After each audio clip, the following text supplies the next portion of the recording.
Mana belum ada? Ya, siap.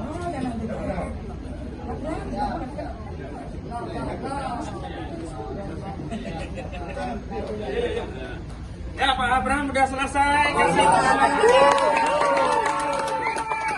Ex-Ketua Komisi Pemberantasan Korupsi Abraham Samad rampung menjalani pemeriksaan selama hampir 10 jam oleh penyidik Subdit Kamnek Direskrimum Polda Metro Jaya sebagai saksi terlapor dalam kasus tudingan ijazah palsu milik Presiden ke-7 Republik Indonesia Joko Widodo pada Rabu 13 Agustus 2025. Berdasarkan pantauan wartakotalive.com, Abraham bersama tim kuasa hukum keluar dari gedung Ditreskrimum Polda Metro Jaya, Jakarta Selatan pukul 20.00 waktu Indonesia bagian Barat. Kuasa hukum Abraham Samad, Daniel Winarta, menyebut kliennya mendapat 56 pertanyaan dari penyidik. Namun, ia menyayangkan beberapa hal dalam pemeriksaan kali ini.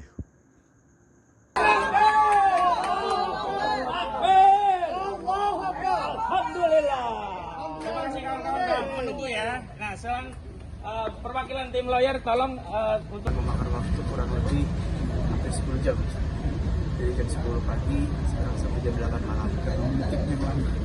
Kemudian pada intinya ada beberapa pertanyaan yang disampaikan kaitan dengan kasus ijazah palsu dan juga sebetulnya berkaitan dengan banyak hal yang berkaitan dengan podcast ya Bang. Berkaitan dengan podcast, namun kami menyayangkan beberapa hal. Pertama diantaranya adanya kebanyakan pertanyaan justru keluar dari kejadian ataupun waktu kejadian dan tempat kejadian yang sudah tertuliskan dalam surat panggilan. Dalam surat panggilan itu dituliskan bahwa kejadiannya terjadi tanggal 22 Januari. Sedangkan banyak pertanyaan yang dilontarkan oleh penyidik itu berada di luar dari tempus dan lokus delikti yang sudah ditulis dalam surat panggilan. Sehingga kami menduga ada nuansa kriminalisasi dan juga ada nuansa pengekangan kebebasan berekspresi dan berpendapat di internet yang dialami oleh Pak Abraham Samad. Itu bagaimana ada mau menambahkan? Ya, Abraham Samad pun menyampaikan hal senada yang dinilainya banyak pertanyaan justru mengarah pada isi podcast yang ia buat. Termasuk wawancaranya dengan sejumlah tokoh seperti Roy Suryo, Dr. Tifa, dan Rizal Fadila.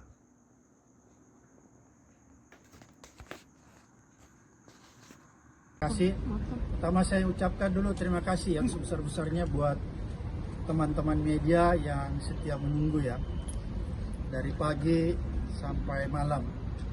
Kemudian yang kedua, saya mengucapkan terima kasih buat seluruh rakyat Indonesia dari Sabang sampai Merauke yang tetap memberikan dukungan dan support yang penuh selama kita menjalani pemeriksaan di Polda ini.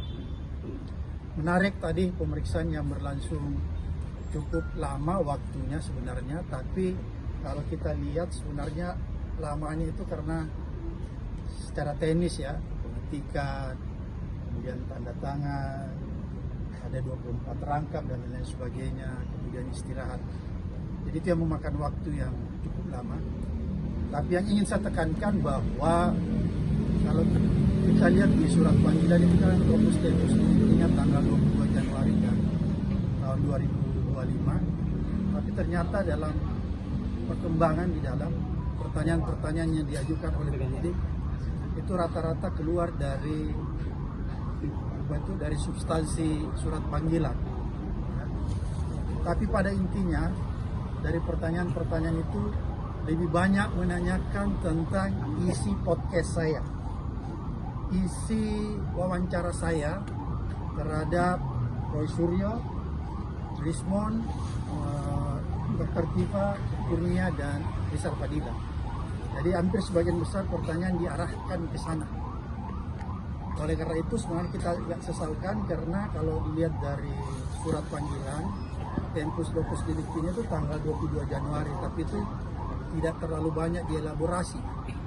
Karena kenapa saya katakan tidak terlalu banyak dielaborasi?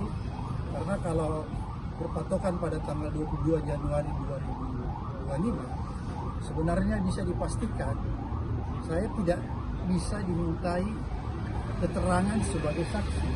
Sukses, semangat ya. Semangat.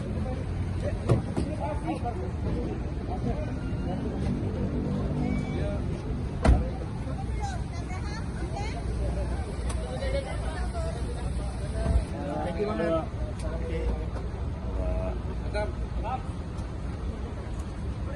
Oke. Bawa motor. Nanti aku telepon ya.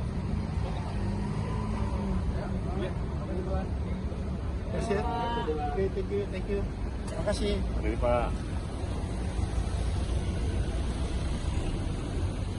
Jangan lupa subscribe ya.